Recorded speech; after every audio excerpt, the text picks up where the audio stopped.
If you're a manly man like me, you wake up in the morning, like to eat a bowl of meat, go to work, doesn't matter, even if you work in an office. You're a manly man, you work hard. And then when you come home or when you go to the movie theater, you like to watch manly movies. So let's explore the manliest directors. Christopher Nolan. He's from England. Usually guys with an English accent aren't that manly, unless maybe you're James Bond. But still, Christopher Nolan, he's a genius. He knows men love movies with explosions. So he made a movie about the guy who invented the explosion. Oppenheimer doesn't have any karate or shootouts, but it's guys trying to invent something. They're working hard. They carry briefcases. They wear hats. So there's not a lot of violence in it, but I mean, they're trying to invent the A-bomb before the Nazis do and kill Nazis, so it's like nerd violence. Christopher Nolan also made Inception, which is it's a heist movie with floating karate, it's got skiing, shootouts. You know, it's basically about a guy who he just wants to take a nap. People are always interrupt him.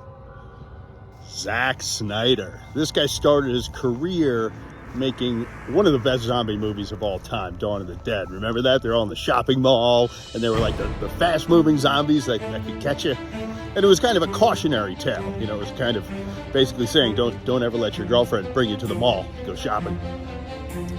Zack Snyder made 300, probably the manliest movie of all time. Guys had swords and abs. And he kicked that guy in the pit. He's like, "Welcome to Sparta!" And he just kicks the guy. Zack Snyder has a new movie called rebelmoon that has space barbarians, space karate. The main character is actually a chick, but she's really hot looking. Got Charlie Hunnam in it. Remember that guy? Started Sons of Anarchy. That TV show. I bet the writers like rode to work on motorcycles. David Ayer. This guy has a new movie coming out with Jason Statham. Usually I like to see Jason Statham like wearing a suit, maybe a smart turtleneck, driving a BMW or some type of German car and doing kind of European karate.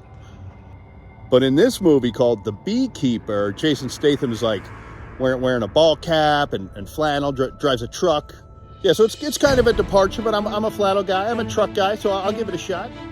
David Ayer actually made one of the manliest movies ever called Fury. Did you ever see this movie? This movie takes place in WWII, and it's men driving tanks, fighting war. I mean, it's the perfect combination, just driving around with your buddies and killing Nazis. It's got the Punisher in it. It's got Bradley Pitt. It's got this Mexican guy. He's probably always working hard. And don't forget, David Ayer wrote Training Day with Denzel Washington, who's arguably the manliest man in movies today. Michael Mann. First of all, his last name is Mann. His new movie is called Ferrari, about a guy named Ferrari. He invents his own car. He calls it something German. I forget the name of the car. I'm more of a muscle car guy. Michael Mann, he's what you call an auteur. Michael Mann's kind of a genius. I mean, this is not just a movie about a guy who races cars and invents cars.